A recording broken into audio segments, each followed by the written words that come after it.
What up? I'm DevanOnDeck, and today we gonna boost your photo game.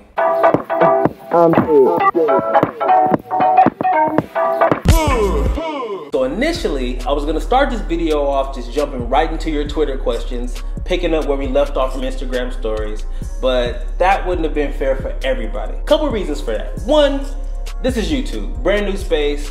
A lot of people don't know who I am. And by the way, if you don't know who I am, there'll be a link to my channel trailer at the end of the video. You can go check it out, find out a little bit more about me. Second reason being is that when I started on Instagram stories, I jumped right into like advanced tutorials on how to like do all the cool stuff you see me do, the flying, the floating, like all the fun stuff. But again, I've been at this for years. However, a lot of y'all are just now starting in photography, and all that advanced and cool stuff doesn't matter if you don't understand how to take a solid photo in the first place. And for you guys that are a little bit more advanced, even if you tried some of the things that you see me do, I'm gonna give you that extra sauce. It might solve some of the questions you might have of like why my stuff is so polished, and I'm gonna make sure to give you that extra little, you know, a little extra sauce that you know your boy can give you. So let's get into it.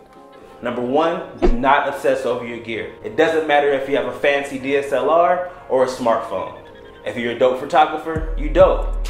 And your camera sucks if you suck. Here's some practical examples for you. So what you're looking at is content that I pulled directly from my Instagram page. Now, if you had to decide how many of these were taken with a fancy DSLR camera versus my iPhone, how would it balance out? You think 50-50, 25-75? Well, here's the truth. All but 4 of these photos were taken with my iPhone. And that just goes to show you, it's not the cam, it's the person. So now that we got that out the way, these next 4 are gonna give you the foundation you need to create dope content with any device that you have. Our second key is lighting. It's one of the most important things you can master in creating any kind of visual content. And it can totally change the mood of whatever you're creating. For instance, if I turn the lights off right now, depending on what you're trying to convey, it can totally work for you. If you want something that's a little more moody, or you want to convey a different emotion, this is totally fine. However, the downside to having dark light is that later on, it will be harder to edit in post. So understand that if you want to make sure your edits are crispy and clean and set yourself up for success, then the lights, they gotta be on point. So let's get into a few examples.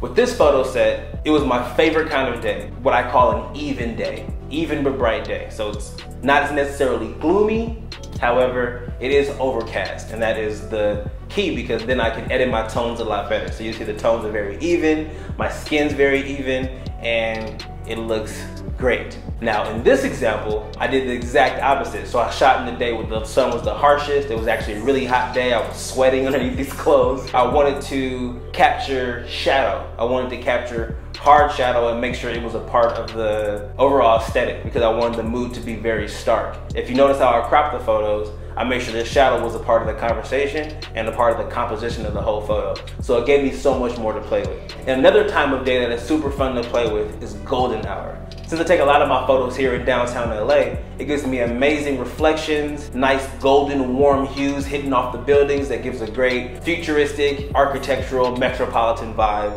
which is definitely my thing. So I go ahead and make sure to shoot around golden hour because the buildings are gonna give me what I want. If you like to shoot nature or you wanna shoot outside, you can have so much fun with sun flares and things like that. And again, the tones of the day are gonna be a little more easy to deal with because the sun's not at its highest point. So if you wanna find what time golden hour is for you, you can go ahead and just ask Siri, you can Google it. It's really easy to find golden hour, a great time to shoot.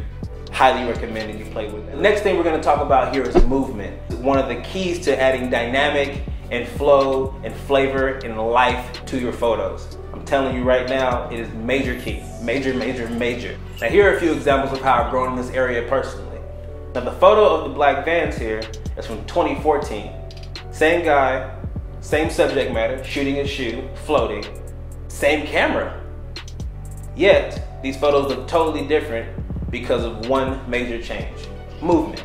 And likewise, when you compare these 2 shots of me holding a bag, same thing. With the added movement, it looks a lot more dynamic and a lot more interesting to look at.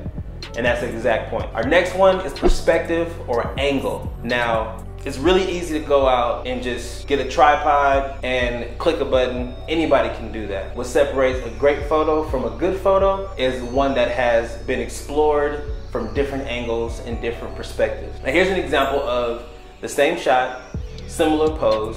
I wanted to explore being on the edge. That was the theme of this entire photo shoot, but you can all see it from my perspective. So I wanted to make sure that you got third person perspective, you got first person perspective, and you got to also see me hang off the side of the building. So I explored different ways to do it. Now, to give you the full story that nobody knows, I probably took 6, 7, 8, 9, 10 different angles until I found the exact ones that I felt like spoke to me the most. If I never explored those, I would have never got here in the first place. And this last thing on angle and perspective I want to teach you is something that's like super new to me, but I'm telling you, it is the sauce. You want to put the sauce on it, okay? I learned this from my boy Alan Daniel when we went to go shoot over in Joshua Tree. He had these dope shots, and actually I'll show you them right now.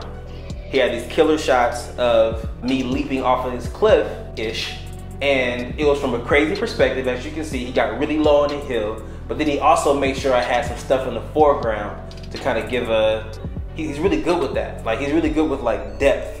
So if you want to sauce it up, you want to put the sauce on it, start using that technique of shooting through or around or betwixt something to get to your subject. Speaking of being blessed by my boy, this comes down to my final tip: collaborating with others. Now look, I'm a very confident person and I do my own research and I love growing as a creative. No doubt that that's something that anybody should take pride in. However, one timeless truth that I live by is that iron sharpens iron.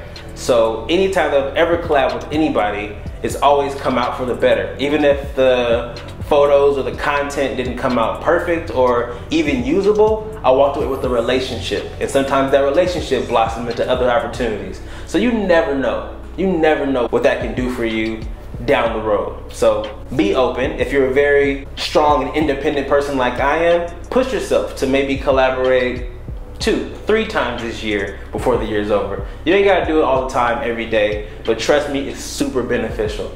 And you know I can't give you advice without giving you practical examples. So let's go over to the phone. So if you look through my Instagram gallery, you'll notice that I shoot in photo sets of 3s. And for the most part, I desaturate all of my backgrounds just to make sure that what I'm wearing and me and my skin all stand out. And I'm a stickler about making sure that the products that you see and the things that I'm wearing are exactly how you'll see when you get them. Because a lot of times these are like brand partnerships and I want to make sure that I'm just being very consistent across the board. But when it comes to this top row, you'll see when we get up here, right there, it'll be with my boy Alan Daniel. We had this collab and I kind of let all those rules go. So you look here and you'll see that the colors are totally different. My skin's like purple and weird.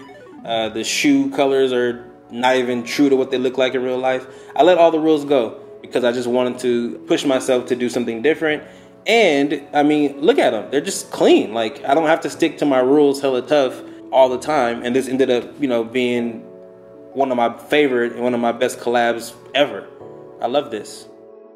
Collabs are the shit. So don't sleep on collabs. Do them as much as possible. And that's it. I just wanted to show y'all that. So there we have it.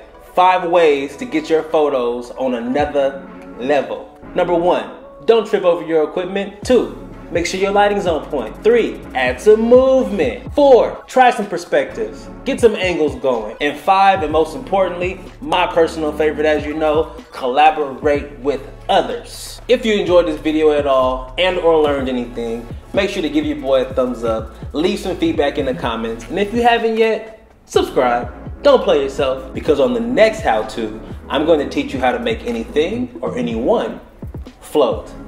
I appreciate your attention as always. Until next time, peace.